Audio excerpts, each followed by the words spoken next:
วีน้องคนเรียนเก่งเสกติดปริญญาตรีนักเรียนข้างห้องหลายปีคืออายนี่ขายแหงเลี้ยงกาหาเงินส่งเจ้าเรียนปริญญาหวังพวมมีว่าสร้างอนาคตสดใสค่าเทอมผู้แบงเก็บค่าแห้งมาผ่อนคิกไอห้องเศร้าอดออมยอมใจให้ฝนซื้อให้ได้เงินใส่หวย4 ปีถึงวันนี้น้องเป็นบัณฑิตได้งานดีสมตั้งใจคิดแต่ว่าสิทธิ์ของอายเอ็นอวยหนุ่มหน้าตาดีมีดีกรีแถมเป็นคนรวยมาแซงแย่งใจคนสวยอันคนห่วยห่วยถึกน้องทิ่มใจส่งน้องเรียนจบปริญญาตรีหวังให้คนดีมอบดีกรีปริญญาใจเข้าไปด้วยกันถึงฟังฝันน้องมานีไกลไปประกาศปริญญาใจอายเส้นหักไว้ด้วยหอยน้ำตา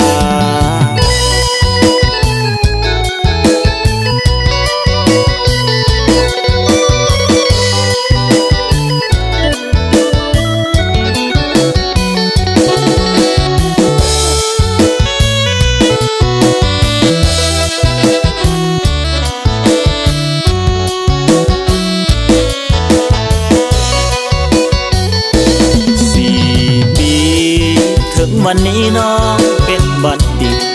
ได้งานดีสมตั้งใจคิดแต่ว่าสิทธิ์ของอายเอ็นอวยหนุ่มหน้าตาดีมีดีกรีแถมเป็นคนรวยมาแซงแย่งใจคนสวยอันคนห่วยห่วยถึกน้องทิ่มใจส่งน้องเรียนจบปริญญาตรีหวังให้คนดีมอบดีกรีปริญญาใจเข้าไปด้วยกันถึงฟังฝันน้องมานีไกลไปประกาศปริญญาใจอายเส้นหักไว้ด้วยหอยน้ำตา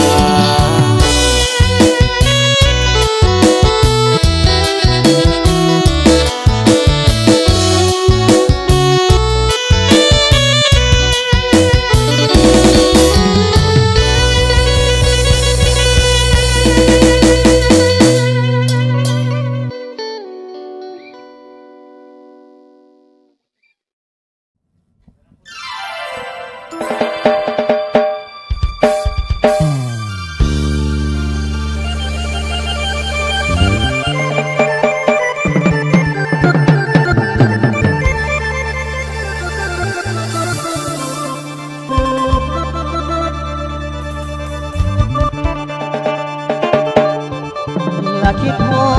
ดสาวคนเทอยู่ที่สวนกาแฟเอาเคยเป็นเกียกะตาเป็นบุญวาสนาจองให้มาพบน้องคิดน้ำน้องย้อนหักหลายละจังเป็นเฮ็ดให้อายน้ำตาหลังนิดไหลไปอยู่ใส่บ่ขึ้นมาป่ากาแฟบ่มีเจ้าคอย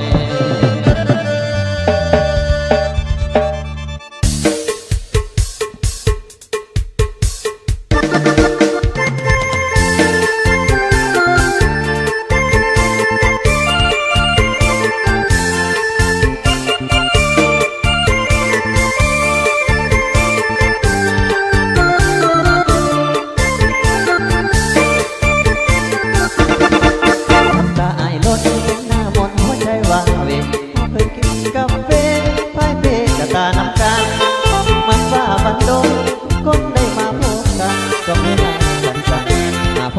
อยู่สวนกาแฟ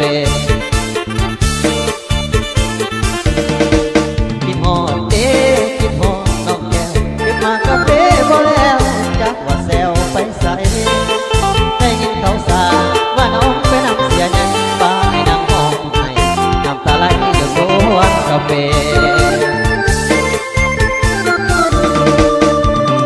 สาวคนเทสวนกาแฟอยู่บ้านห้วยเตาฟ้าไอ้เงาของคอยตาน้องตาจองสองหางนักแอทาอยู่ในซอยสวนเขามาสวนล้วนนี้ไปจองคนเงินน้อยของคอยหมดทาสัญญาห่างหายเอาไปอยู่ใส่เสียซื้อกาแฟเขานั้นมีรถใหญ่มีเงินทองของให้เจ้ากลับไปนำเขาสวนกาแฟอยู่ที่บ้านห้วยเตาทิมสวนกาแฟอยู่ที่บ้านห้วยเตาผู้บ่นอนน้องสาวให้พวกเราน้ำตาไหลนองมากาแฟสุกอีกเป็นหัวซองให้นักคอยมองน้องไว้ใจอ้างว่าจะให้สัญญาว่าสิเก็บกาแฟกาแต่วันนี้นวลนาจะทางดูใสก็มาบ้านห้วยเต้าเก็บเมืองว่าซองได้พบนวลน้องตอนมาเก็บกาแฟมีความสัมพันธ์กันยังโอเคคิดว่าเป็นบุพเพวาสนาได้มาพบพา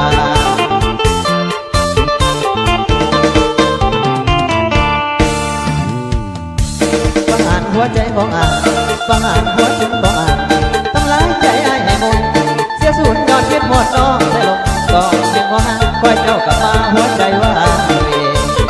เวลืมสูงกาแฟแล้วก็น้อง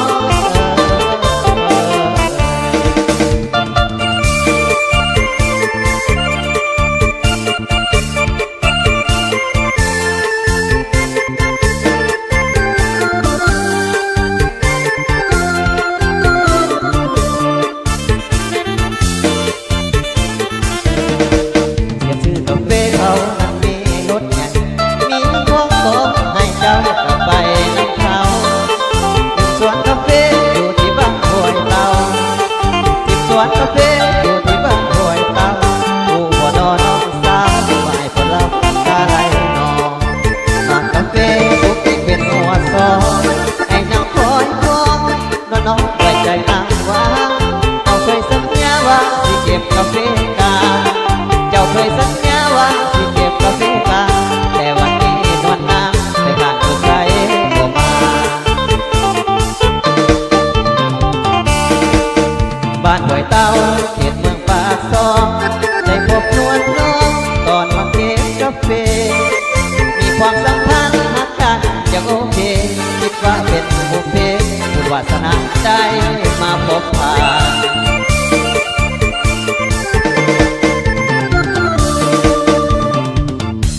ประหารหัวใจของอ่านทำร้ายใจอ้ายให้มนเสียสูญยอดคิดหมดน้องได้ลงต้องเห็นหัวหางคอยเจ้ากลับมาหัวใจว่าเวลืมสูงกาแฟแล้วก็น้อง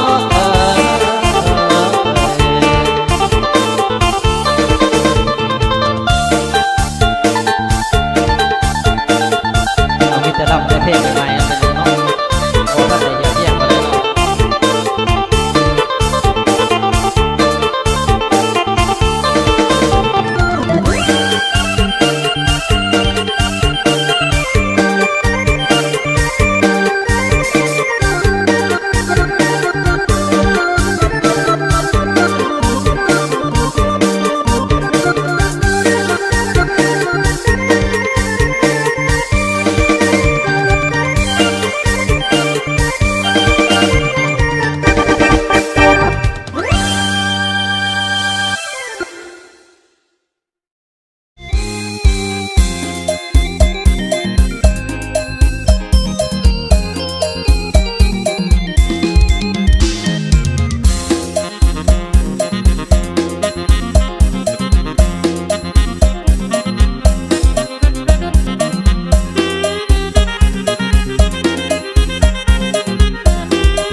าวมือส่งเที่ยวได้บอกเดมีบ่น้องสาวมือส่งเที่ยวได้บอกเดเป็นเราแก่กันได้ทางใหม่บ่ดีสู้มือนี้มีแต่รถมือส่งสู้มือนี้มีแต่รถมือส่งไปบ่ทันกี่ลองหยิบจองออกมาใส่เสื้อตั้งไตไปใส่กาซาเสื้อตั้งไตไปใส่กาซาว่าได้มือส่งสามีดองสางไว้กองบานอยู่เย็นไอ้จึงเน้นหาเนื้อคู่มือส่งไอ้จึงเน้นหาเนื้อคู่มือส่งมาประคองความหมักยังสิมีเงินใส่หลายปีแล้วแต่ใส่หาเนื้อคู่หลายปีแล้วแต่ใส่หาเนื้อคู่ยังเวทยอดดูไอ้คนโกหูงามอยู่พื้นน้ำหรือว่าเมืองสวรรค์แต่บางจงเปลี่ยนจันไอ้ก็ไปหมดแล้วแถวบ่อแก้วบัวบ้านเสียงวงลงพระบางบ่อว่าแถวบ่อแก้วบัวบ้านเสียงวงลงพระบางบ่อว่ากูเพียงแต่ตรงหลังมาเป็นผู้ร่วมนอนอายุก่อนก็ลอยกว่าคนดียังบ่ทันมีบ่เพียงเกียงซอนงามงอดน้องอยู่แห่งใดงามงอดน้องอยู่แห่งใดอยู่เหนือหรือใต้แถวใดบอกนี้หรือว่าน้องบ่ทันเกิดจงหีบมาเกิดไอ้สิแก่เกินไปหักได้ก็หมดจิตหมดใจหักได้ก็หมดจิตหมดใจโลกคงสวยทีไรเท่าใดน้องเป็นมีสูงเลือกเดียเข้าดำบ่บ้านสูงเลือกเดียเข้าดำบ่บ้านตามภาษากันได้เหมือนไม่หัวมงเป็นเป่ามงหรือว่าเราขาดทั้งละเวนละเวไอ้บ่แค่เนื้อน้องมงจีทองกับยองท่าแปงรถกระสีแดงแดงยำแรงเขาบอลสิบ้าติดปักซอนนอนยิ้มเมืองดูบอกในหูได้บอกก็ดีบอกในหูได้บอกก็ดีมีบ่สาวสองปีไปบ่นอนวอนคนดีแถวนี้มีบ่มือสองวอนคนดีแถวนี้มีบ่มือสองสิฮักเลยเดินทุนเนื้อทองสิฮักเลยเดินทุนเนื้อทองอาใจน้องมาเป็นผู้ดีเพียงกาหลายปีแล้วบ่มีแววที่พ่อหน้าเดือตั้งได้เนื้อหมดไตไม่หมดดีหรือว่าดีอยู่บ้านเพื่อนเมืองไกลหรือว่าน้องอยู่บ้านเพื่อนเมืองไกลที่เป็นนางสาวไทยไอ้บ่ดีเด้อน้องเด้อน้องผู้เด้อน้องเด้อน้องเด้อน้อง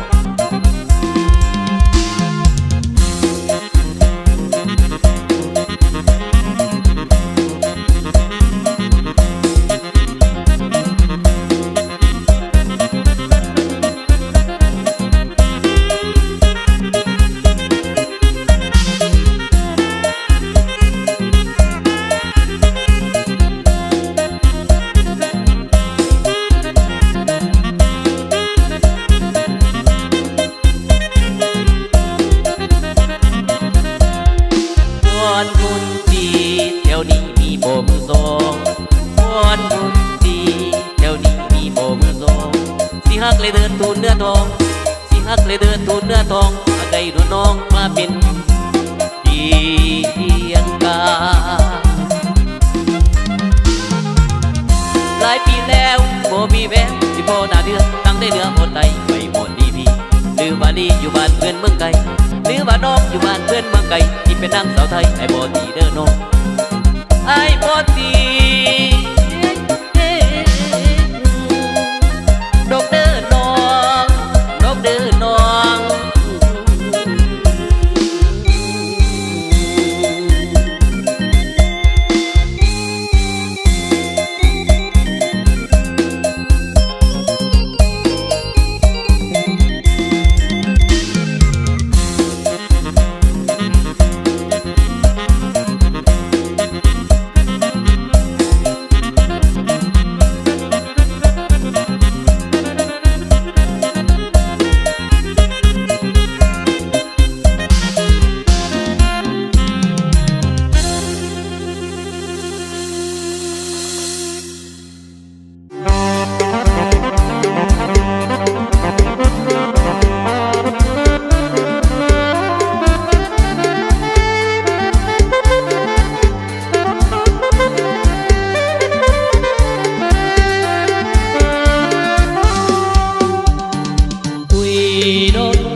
บ่เป็นคนเบาแต่เป็นเสียงน้องจง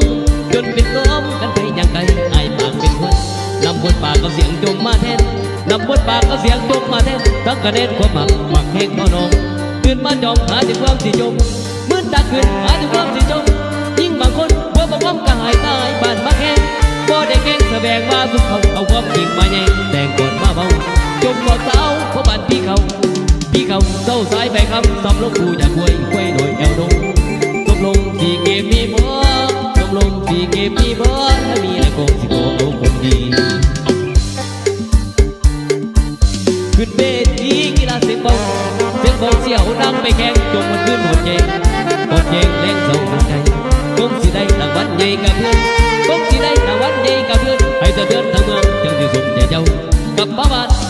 อย่าจมกลับมาหอมสาวอย่าจมหัวผมอ้อมอย่าบอกไว้แรงเศร้าอย่าหังคำเป็นเมาว่าน้ำที่อันสามเป็นยิ่งงามไม่ควรจำเสียกำใส่เบาเอาความจริงมาเขียนมาเบาขอโทษเนื้อเมียเขาบ่ได้เบาให้นายบ่ไม่เบาเสียหายให้นางไปไอ้บุญสาวจนให้มีแต่ความดีสาวจนให้มีแต่ความดีให้ผู้สาวสามีทุกคืนในเนื้อน้องก็นอนในเนื้อน้อง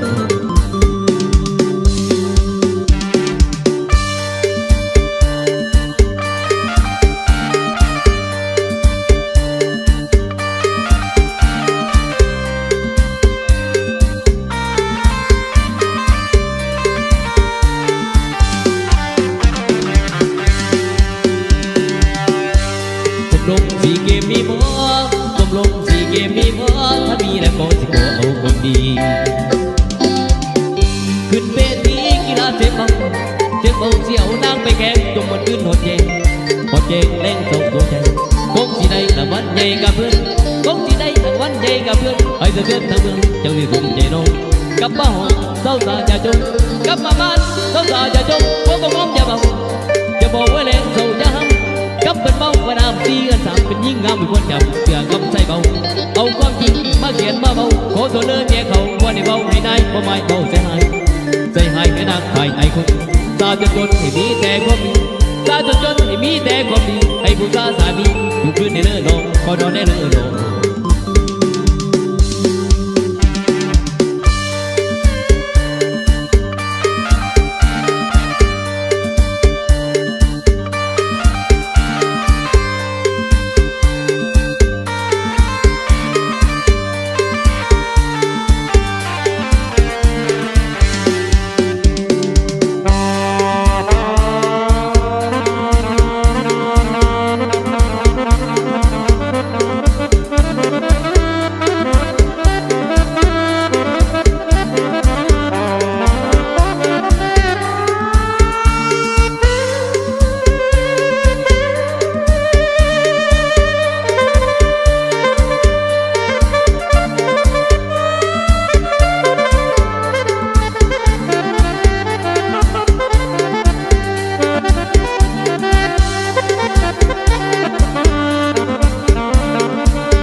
โอ้ยน้องอุกใจเด็กนำเมียเข้ายามผัวเมาเจ้าบ่จื้อนอนนำกันทุกมือมาคือเอิ้นบ้าบักมาสามีเจ้าตัวลาอย่าเฝ้าด่าเด้อเสียสินเฮบาราก็ยังกินดื่มจนบินบัดยามกุม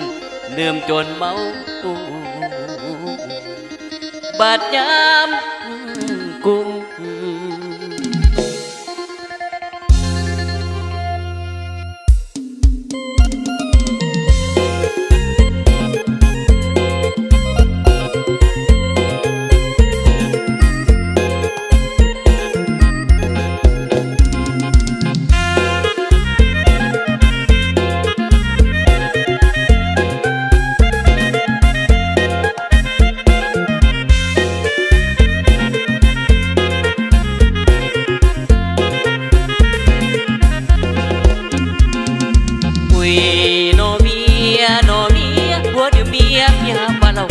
ยามผัวเมาเมียเจ้าบ่จื้อนอนนำกันทุกมือก็คือเกิดมาโคตรแต่ละทั้งงาทั้งหูโคตร ทั้งงาทั้งหุบบ่ยังรุ่นเอาอาตามาขึ้นเกียงฟังเสียงเบาออกมาเป็นเล่าคือกับป้าพาบ่บันว่าสั่งนองเสียงของคนอื่นบ่อยากตื่นจับใส่แจป่าเทวดาเต็มสูดเมื่อได้ฟังนางอายเจ้าบ้านเจ้าเมืองเขาซาเจ้าบ้านเจ้าเมืองเขาซาหน้าผู้ตูแต่ก็ยังอื่นมากันบ้าว่าจากคำอันนี้พวกนอนน้ำถูกคืนยังดีสติคือสิ่งประเสริฐน้องยาตะเดือดสู่คุณนินทาวันสิ้นให้เขาวัดเขาว่าให้สองมือกับพระผู้สาขอพรใกล้ก็หมดในอกเงาอังใกล้ก็หมดในอกเงาอังให้คือตั้งแต่กี่ราศีเจ้างดงามหัวหยุดยามทั้งมอนทั้งบาดกว่ามาจุดตกสันกับผมมีเสียงหายเดี๋ยวนี้หายไปใส่โนลาเอานี่ใส่ไปมาก็คือเก่งเพียงแต่ปันเขาจับเจ้าหน้าผัวตุนหัวไอ้บ่ได้ดื่มเหล้าไอ้บ่ได้เมาเพราะว่าไอ้ดื่มเบียร์บ่หนึ่งบ่ยานเป็นเพียบ่สองบ่เมียบ่เห็นใจสามีตาสีเศร้าปัญญาผัวเมาเสียงเจ้าห้องนามันเตือนหอดฟ้าผู้เลือกตาจื้อเอาโรคสีเศร้าขึ้นขาดการมึนเมาโรคสีเศร้าขึ้นขาดการมึนเมาเศร้าสะลือกำแพงอย่าเสนอคนรวยคนถูก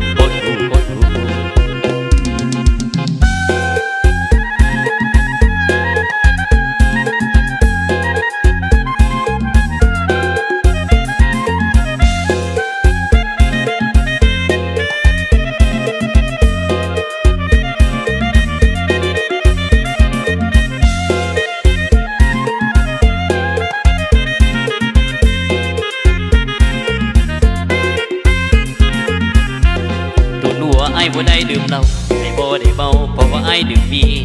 บ่หนึ่งบ่ยานเป็นเพียบ่สองบ่เมียบ่เห็นใจสามีราศีเศร้าปัญญาผัวเมาเสียงเจ้าห้องนามันเตือนหอดฟ้าผู้เลือกตาจื้อเอาโรคสีเศร้าขึ้นขาดการมึนเมาโรคสีเศร้าขึ้นขาดการมึนเมาเศร้าสะลือกำแพงอย่าเสนอคนรวยคนถูก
แต่สาวจนบ่า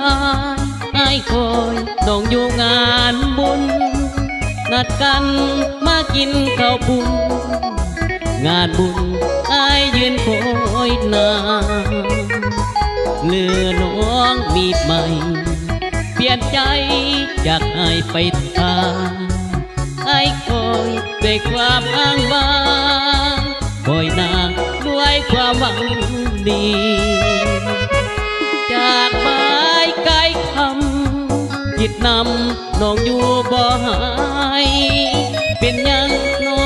ยิ่งลืมอ้ายหรือสายบ่มีรถยนต์บ่มีปีกูป้าลูกน้องยิ่งบ่สนหรือเป็นบ่เกิดมาจนน้องหน้ามนยิ่งบ่สนใจงานบุญผ่านไปหลายคนถูกลงบ่าวสาวทุกคนมีจนสนุกสนานคง มีเพียงอ้ายต้องกลายเป็นคนขอทานคอยหักจากฟ้ามานานสงสารหัวใจ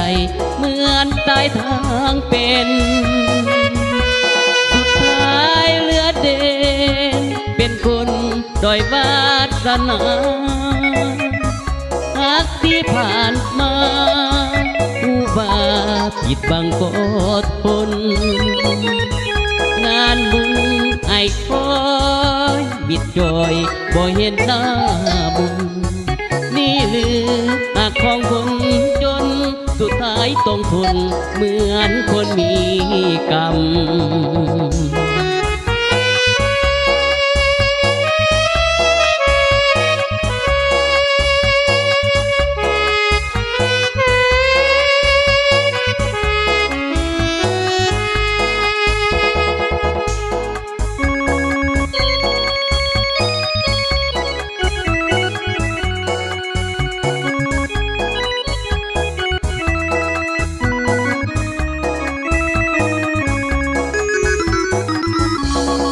งานบุญผ่านไปหลายคนถูกลงบ่าวสาวทุกคนมีจนสนุกสนานคงมีเพียงอ้ายต้องกลายเป็นคนโพธทานคอยหักจากฟ้ามานานสงสารหัวใจเหมือนตายทางเป็นสุดท้ายเหลือเด่นเป็นคนด้อยวาสนาหักที่ผ่านมาผู้ว่าผิดบังกดทนงานบุญไอ้คอยมิดจอยบ่เห็นหน้าบุญนี่หรือหักของคนจนสุดท้ายต้องทนเหมือนคนมีกรรม